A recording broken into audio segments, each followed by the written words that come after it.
Assalamualaikum warahmatullahi wabarakatuh. Bismillahirrahmanirrahim. Alhamdulillahi rabbil alamin. Assalatu wassalamu ala asyrafil mursalin Sayyidina Muhammadin sallallahu alaihi wasallam wa ala alihi wa ashabihi ajmain, amma ba'du. Hadirin wal hadirat jamiah siddiqiyah, Allah Ta'ala telah berfirman di dalam Al-Quran surat Taubat, inna iddatas syuhuri indallahi isna asyara syahran. Inna iddatas syuhuri indallahi isna asyara. Inna sesungguhnya iddatas syuhuri bilangan bulan-bulan indallahi bagi Allah isna asyara syahr 12 bulan. Satu tahun 12 bulan. Bulan pertama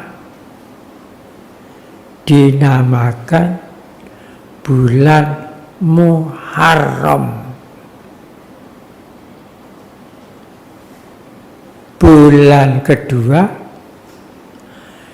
dinamakan bulan Safar.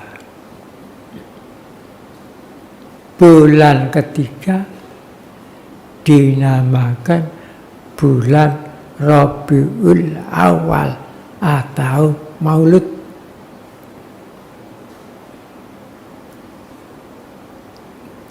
Bulan keempat bulan Jumadil Awal. Bulan lima Jumadil Akhir. Rabiul Awal, Rabiul Akhir.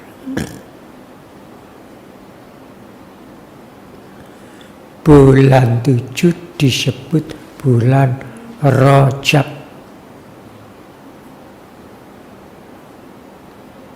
Bulan 8 disebut bulan Sya'ban. Bulan 9 disebut bulan Ramadan. Bulan 10 disebut bulan Syawal. Bulan 11 disebut Zulqa'dah. Bulan 12 disebut Zulhijjah. Terakhir bulan Zulhijjah.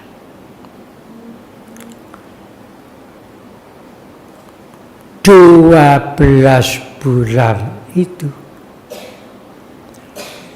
bulan yang paling misteri.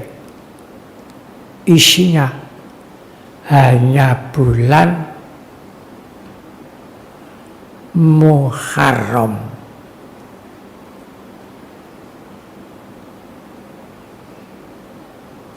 Muharram yang diharamkan.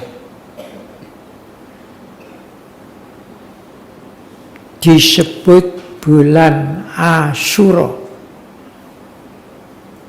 bulan 10 hari rayanya 10 nabi-nabi.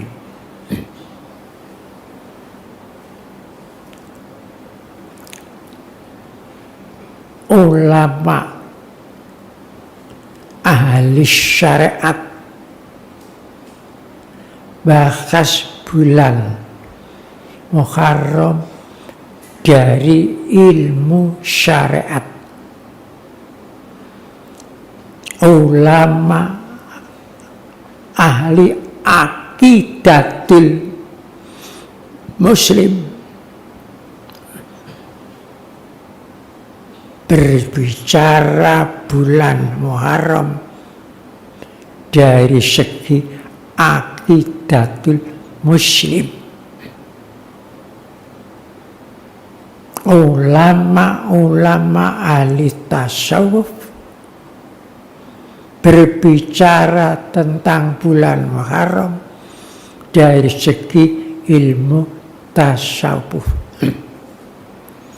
Orang-orang ahli politikus berbicara bulan Muharram dari segi ilmu politik, perpecahan yang menimpa umat muslim sampai timbulnya Syiah, Mu'tazilah, Ahli Sunnah wal Jamaah, Rawafid, Khawarijah dan lain-lain sampai 73 perpecahan.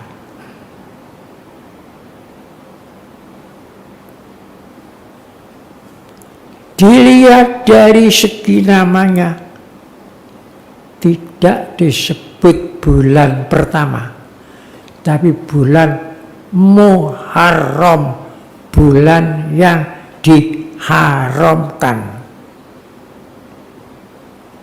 Mengapa diharamkan? Bermacam-macam tafsir.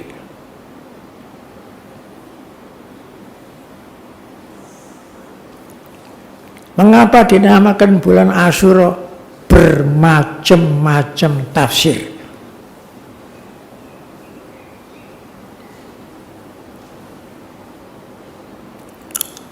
Semua umum mengatakan hijrahnya Nabi Muhammad dari Mekah ke Madinah bulan Rabiul Awal. Semua kitab tarikh Nabi Rabiul Awal, bulan 3. Tapi mengapa yang dikatakan bulan Hijriah pertama kok bulan Muharram? Kok bukan bulan Rabiul Awal? Siddiqiyah hanya menghormati pendapatnya umum. Tapi mana hadis yang menerangkan hijrahnya Nabi Muhammad dari Mekah ke Madinah kalau bulan Rabiul Awal? Tidak ada satu hadis pun yang menerangkan. Tidak ada. Yang ada hadisnya bulan Muharram. Tapi kita menghormati pendapat umum.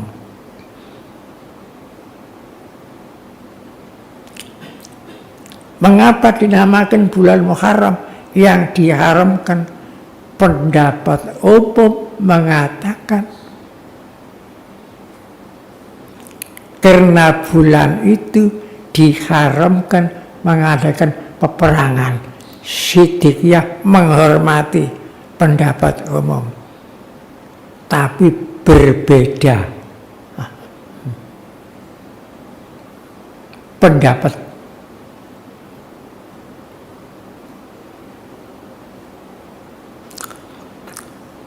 Pendapat umum mengadakan adatul muhkamah di bulan Asyura tiap-tiap tanggal 10 bulan Asyura mengadakan ibadah membaca surat Yasin 3 kali. Sejak dulu, sejak Wali Songo, baca Yasin pertama mohon kepada Allah supaya diberi umur yang panjang. Baca Yasin kedua mohon kepada Allah supaya diberi rezeki yang banyak barokahnya. Baca Yasin ketiga mohon kepada Allah supaya diberi iman istiqomah, iman yang tidak berubah-berubah. Mengapa kok Yasin yang dibaca kok tidak surat lain? Itu pun misteri, samar. Sampai sekarang pun tidak ada yang menguraikan, sehingga menghormati apa yang telah diamalkan.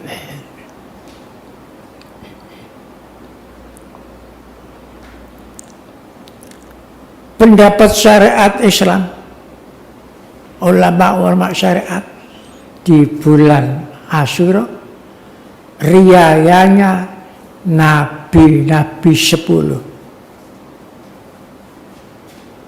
Itu pun Siddiqiyah menghormati meskipun berbeda pendapat. Tidak pernah Siddiqiyah menentang, hanya menghormati, tidak berarti mengikuti, cuma menghormati saja. Pada suatu saat Sayyidina Zainal Abidin, putranya Sayyidina Husain, ibu dari Iran, Syahzanan, Zainal Abidin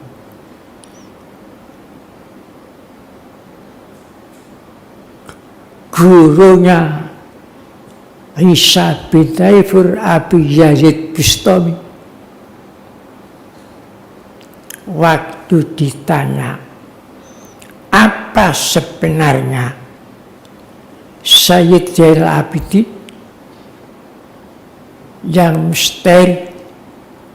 yang misteri di dalam bulan Muharram, beliau berselendang, bersyair,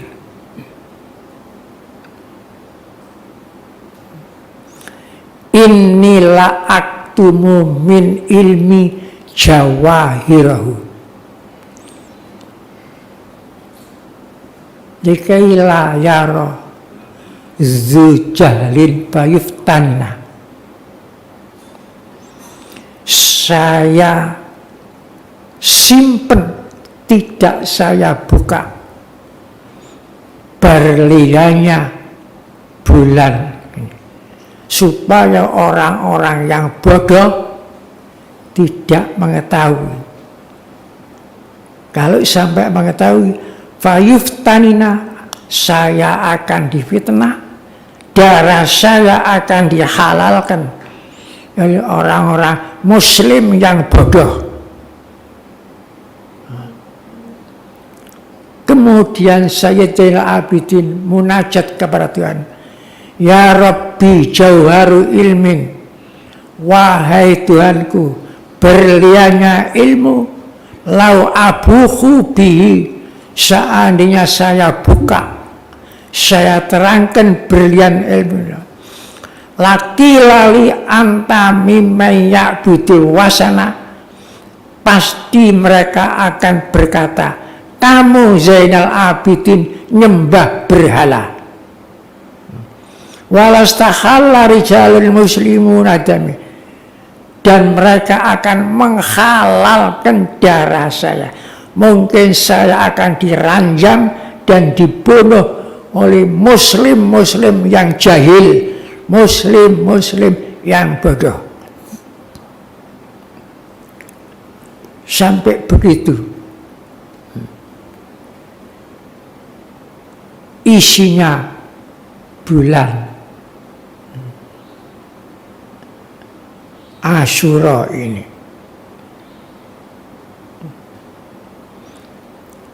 Saya tidak pernah selama ini buka rahasianya bulan Asyura.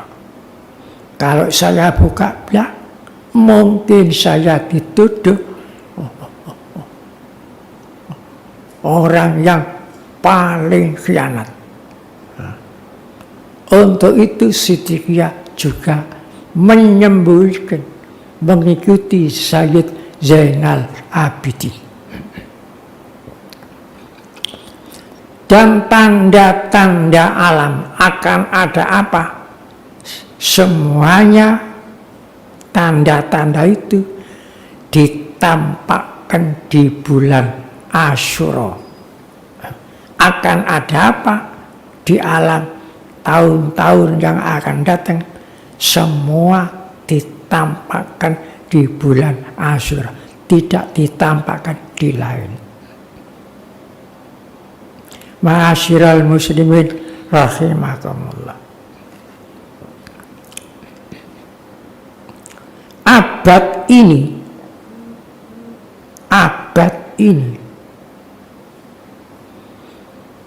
bagi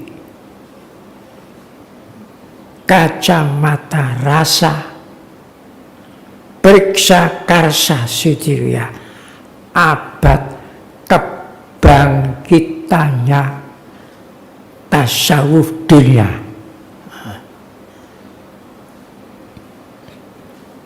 Bukan kebangkitannya syariat Islam,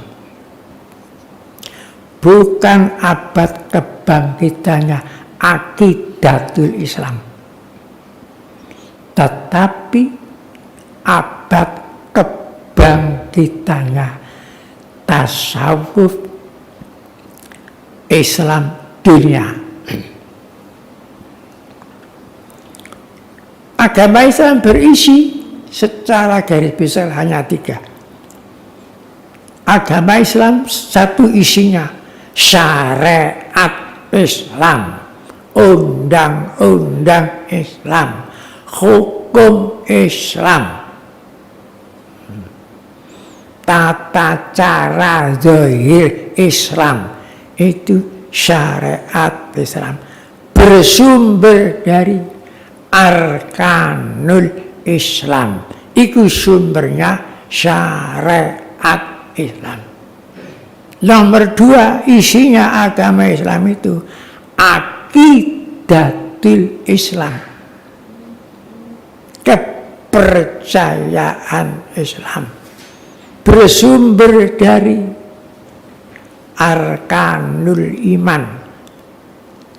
Isinya 6. Arkanul Islam isinya 5. 5 dengan 6, 11. Isi yang ketiga, tasawuf Islam. Dan tasawuf Islam bersumber dari arkanul ihsan, rukun Islam. Jadi Islam,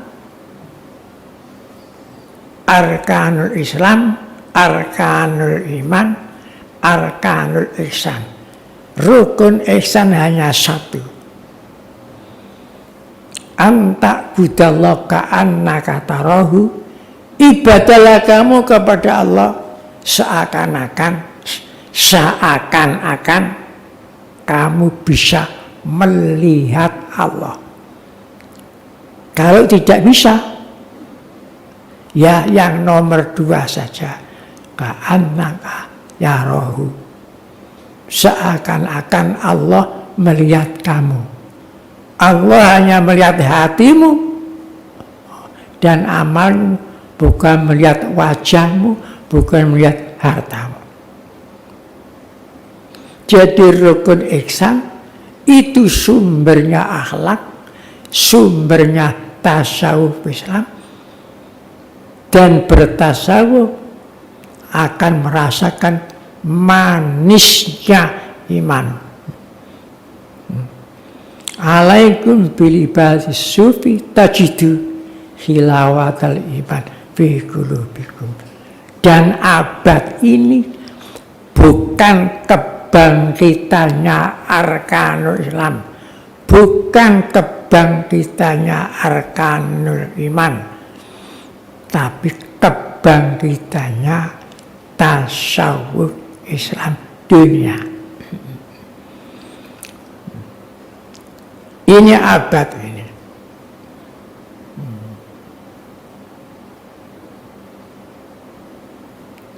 Semua kebangkitan tanda dapat ditengeri dengan tanda-tanda, dan tanda-tanda kebangkitannya tasawuf ini sudah ditampakkan oleh Allah Ta'ala di dalam bulan Muharram. Beberapa tanda-tanda. Tanda pertama, tanda kebangkitannya tasawuf Islam punya. Dunia dilanda musibah virus corona. Dengan adanya virus corona, dampaknya negara komunis Cina, semua masjid-masjid penuh, banyak orang-orang ikut sholat Jumat walaupun tidak ngerti caranya. Dengan corona, Spanyol banyak azan-azan di moka toko-tokonya untuk mengusir virus corona. Dengan corona itu, begitu pula di Nederland banyak ayat-ayat Al-Quran ditulis di umum, di toko-toko, di tempat-tempat untuk mengusir corona. Dengan virus corona, Roma bersyahadat, pusatnya Katolik seluruh dunia bersyahadat. Itulah dan macam. Dengan virus corona di Inggris bagaimana, dan di Eropa bagaimana, gereja banyak yang kosong.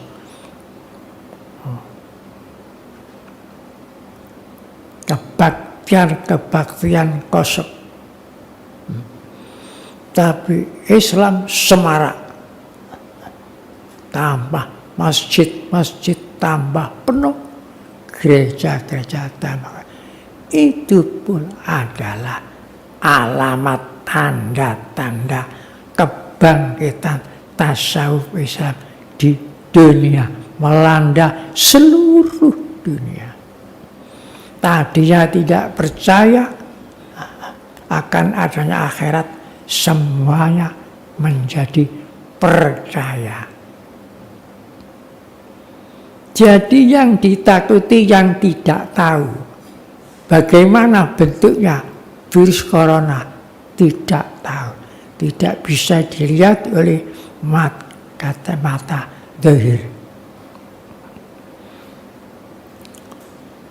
Maka dikatakan corona seperti bentuknya seperti kornea mata, bulat. maka dinamakan virus corona, seperti kornea mata.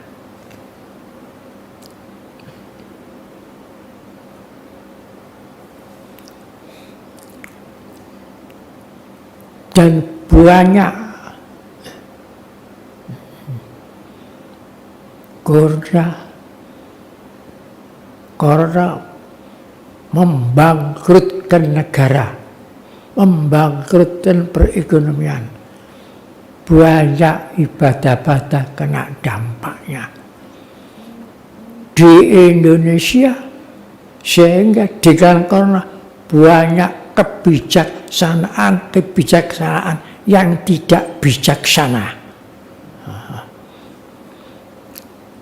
Kebijaksanaan tapi tidak bijaksana akibat corona. Ini satu tanda. Tanda yang kedua, hari wafatnya tokoh tasawuf dunia,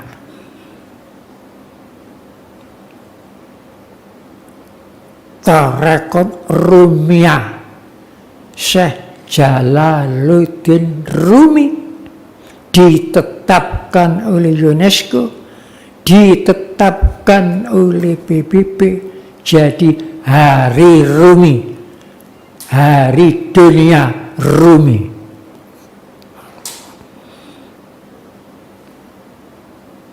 Sebelum Tarekat Rumiyah, semua tarekat dilarang di negeri Turki.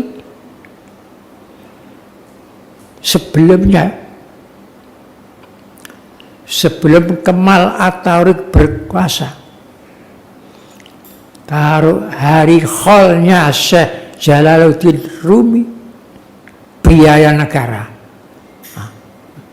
Semua negara Turki karena datangnya pengikut Tarekat Rumiyah seluruh dunia datang ke Turki. Jadi biaya dunia, biaya negara. Tapi setelah Kemal Ataturk berkuasa, dilarang Tarekat Rumiyah. Tapi sekarang timbul lagi, bahkan ditetapkan oleh PBB, ditetapkan oleh Hari Rumi. Dan Rumi bukan tokoh syariat Islam, bukan tokoh akidah Islam, tapi tokoh tasawuf dunia. Ini tanda-tanda akan bangkitnya Jawa.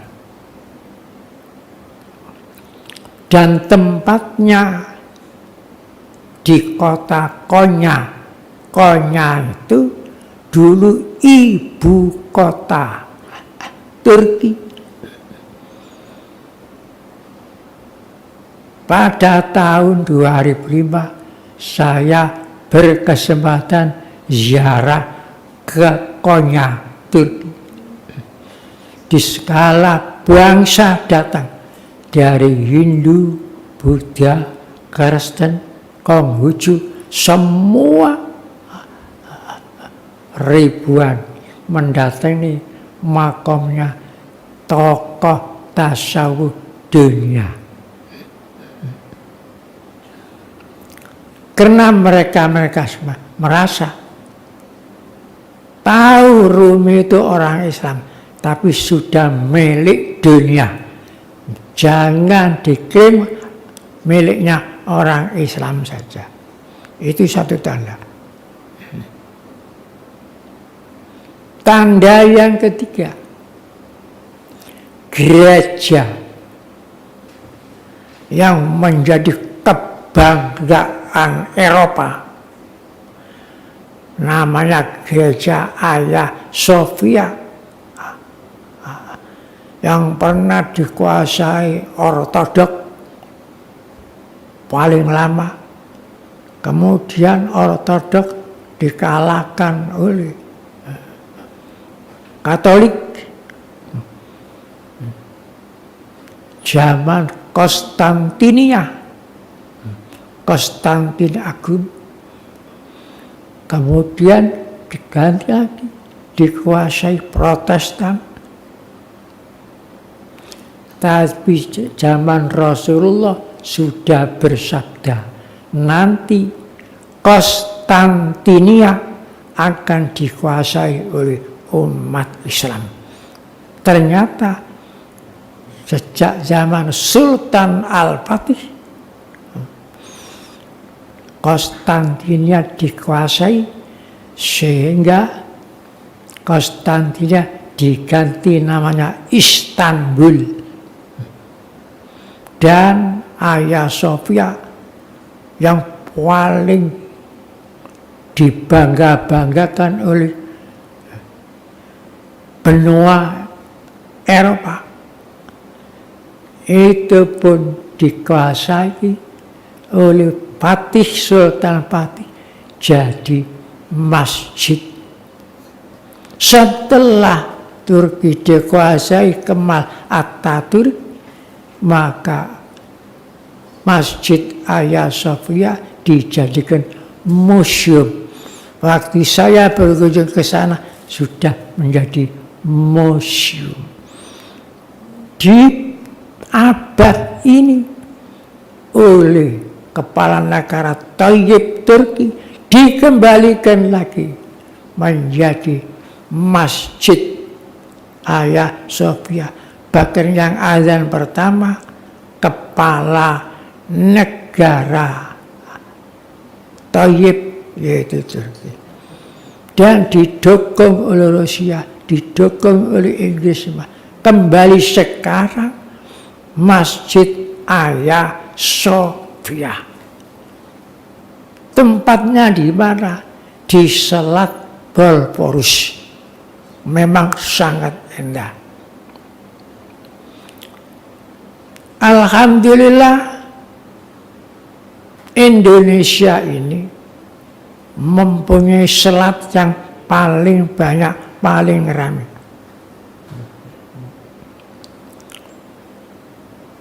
Selat tak bernilai internasional ada di Indonesia.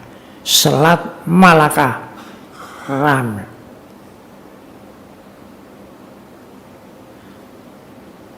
Selat Makassar 2, termasuk bernilai selat internasional. Selat Lombok, Selat Sunda,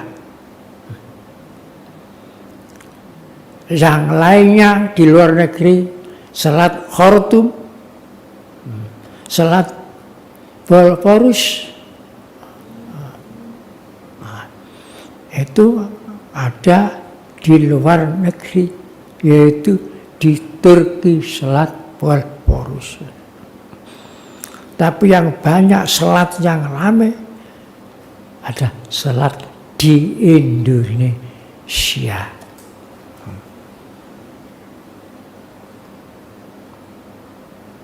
Ini anugerah dari Allah Ta'ala. Dan Hagia Sophia letaknya di Selat Bosporus, Turki, indah tempatnya.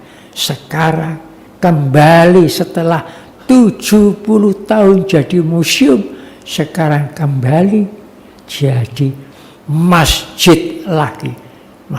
Ini tanda-tanda kebangkitan tasawuf. Karena yang bisa merebut Bizantium jadi Konstantinopel sehingga jadi Istanbul itu Sultan Fatih. Di belakang Sultan Fatih ada ulama tasawuf besar yang jadi spiritualnya itu Sultan Fatih, Syekh Syamsuddin. ulama besar. Sejak dulu tiap-tiap kepala negara mempunyai spiritual yang hebat, tidak seperti sekarang ini. Itu tanda-tanda. Di antara lagi tanda-tanda yang lokal seperti di Indonesia banyak, termasuk ikut menjadi tanda-tanda akan bangkitnya dunia tasawuf. Maka wajib bertasawuf. Alaikum bilibasi sufi tajidu khilawatal iman fi qulubikum.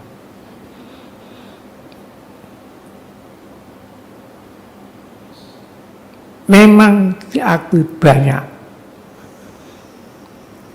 di antara warga Thariqah Siddiqiyah yang sudah belajar tasawuf. Kalau belajar Siddiqiyah namanya belajar tasawuf, tapi masih banyak diseret-seret dan ilmu syariatul Islam, masih diseret-seret, merasa kalau tidak ikut syariat itu khawatir dianggap tidak pinter. Jangan merasa lebih pandai daripada orang lain. Walaupun sudah menjadi khalifah, tidak boleh merasa lebih pandai daripada yang lainnya. Sebab manusia itu misteri. Tidak ada paling misteri kecuali manusia. Paling. Sedang rahasianya bulan Syuro saja sulit diketahui. Banyak yang disembunyikan, tidak dibeber. Termasuk di Siddiqiyah banyak yang tidak diterangkan. Mengapa dinamakan Muharram? Misteri. Tidak ada orang tasawuf yang berani menerangkan itu.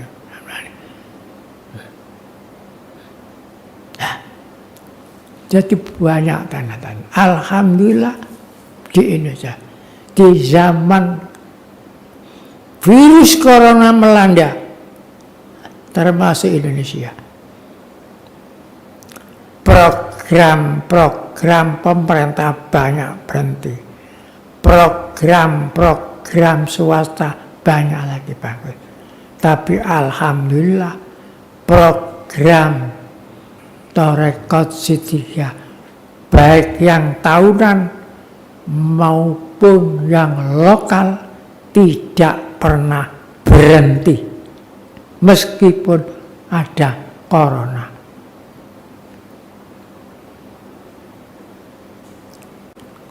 Bangun pesantren, hayya 'alas shalah, hayya 'alal falah, sejak bulan Rajab sampai sekarang tidak pernah berhenti sama sekali, tidak pernah berhenti.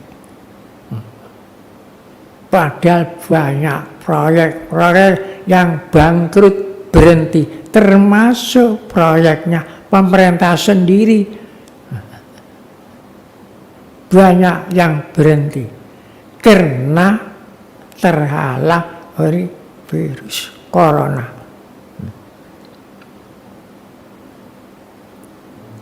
Begitu pula program-program Siddiqiyah, baik pun program yang bersifat nasional maupun yang bersifat lokal tidak pernah berhenti sampai sekarang ini. Ini pun nikmat penonjolan dari Allah Ta'ala. Ini supaya kita merasakan sungguh-sungguh. Supaya kita ini bisa terbuka mata, rasa, periksa, karsa. Jangan hanya mata, panca indera, zahir saja, keseret ke sana, keseret ke sini, sehingga iman kita tidak istiqomah.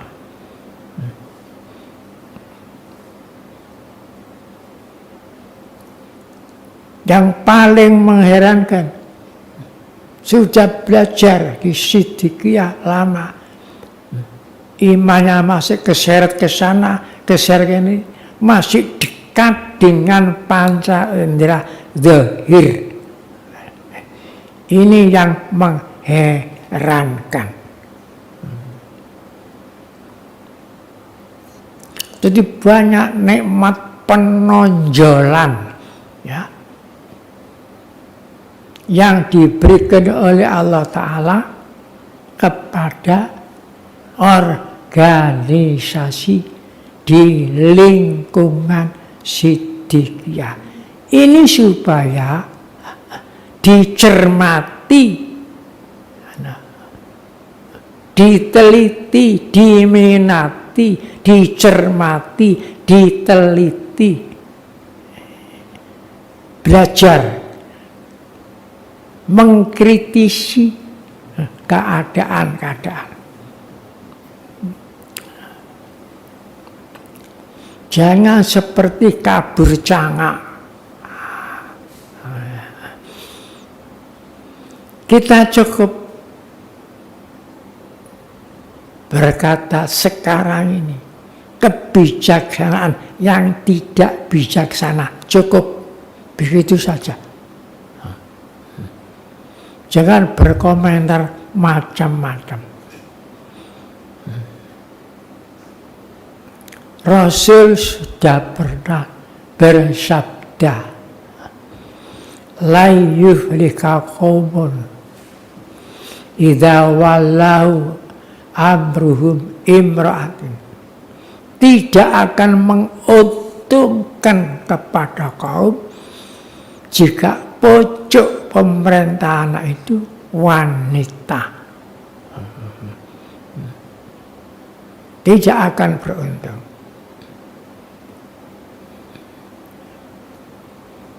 Banyak orang-orang yang tidak tahu karena tidak menggunakan kacamata, rasa, periksa, karsa, maka orang tidak tahu bahwa di Indonesia ada kitab sucinya negara Kesatuan Republik Indonesia, itu ada yang sekarang umumnya dikatakan pembukaan Undang-Undang Dasar 45. Ya. Itu kan umum. Tapi mengapa tidak dikatakan kitab suci negara Kesatuan Republik Indonesia? Karena yang umum itu hanya membaca dengan panca indera zahir. Jadi tidak tahu rahasia-rahasianya. Sampai senjata super samar, bukan super semar, super samar pun ada di situ. Siapa saja menyalahi kitab sucinya negara Kesatuan Republik, siapa saja, dari mana saja, apa saja kedudukannya, tinggal tunggu waktu akan logo yang mengecewakan. Itulah sebabnya kami pakai, saya menggunakan syair, jangan lupa, jangan lengah atas berkat rahmat Allah yang Maha Kuasa. Coba itu di alinea ketiga itu, berkat rahmat Maha Kuasa dan kuasa, berkat rahmat Allah Maha Kuasa. Ingat sungguh-sungguh dalam syair yang saya susun, jangan lengah, jangan lupa, apalagi lupa, lengah saja, jangan sampai lengah. Biar jutaan banyak orang yang lengah karena tertutup isinya kuali, generasi penikmat, seakan-akan super benar. Tapi warga Thariqah Siddiqiyah tidak usah ikut-ikut yang lupa. Tidak usah ikut-ikut royaan isinya kuali. Tidak usah.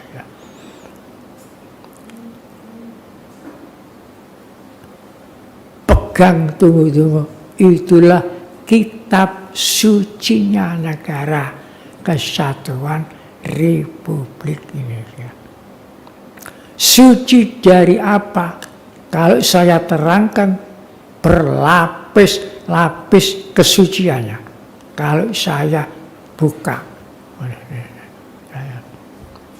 Itulah yang perlu saya sampaikan mengenai bulan Muharram ini. Saya ulangi lagi, Muharram bulan sangat misterius. Sangat misterius. Tidak sembarang orang-orang ulama tasawuf besar berani membuka rahasianya bulan Muharram ini. Tidak. Sampai sekarang ini pun banyak yang tidak. Maka Siddiqiyah hanya menghormati, tidak mengikuti pendapat mereka. Hanya menghormati dengan makna tidak mempersoalkan apa yang mereka kerjakan. Menghormati dengan makna tidak mempersoalkan apa yang mereka kerjakan di bulan Asyura ini. Itulah makna yang dikatakan menghormati, tidak berarti mengikuti. Lain. Menghormati dengan mengikuti lain. Harus belajar kritis. Harus belajar kritis terhadap kata-kata. Harus belajar kritis.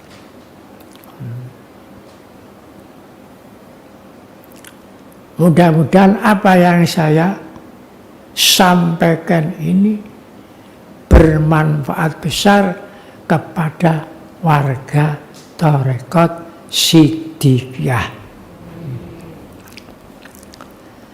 Bismillahirrahmanirrahim. Alhamdulillahirabbil alamin. Hamdan yuwafi ni'mahu wa yukafi majidahu. Ya Rabbal jalali wal karim. Allahumma zidna wala tanqusna. Allahumma zidna wala tanqusna. Allahumma zidna wala tanqusna. Allahumma akrimna wala tuhinna. Allahumma akrimna wala tuhina. Allahumma akrimna wala tuhina. Allahumma a'tina wala tuharrimna. Allahumma a'tina wala tuharrimna. Allahumma a'tina wala tuharrimna. Allahumma asirna wala tu'asir alaina. Allahumma asirna wala tu'asir alaina. Allahumma asirna wala tu'assir alaina. Allahumma ardina wardu anna. Allahumma ardina wardu anna. Allahumma ardina wardu anna. Allahumma khatib lana bil iman. Allahumma khatib lana bil istiqamah. Birahmatika ya arhamar rahimin. Birahmatika ya arhamar rahimin. birahmatika ya arhamar rahimin. Walhamdulillahi rabbil alamin. Wassalamualaikum warahmatullahi wabarakatuh.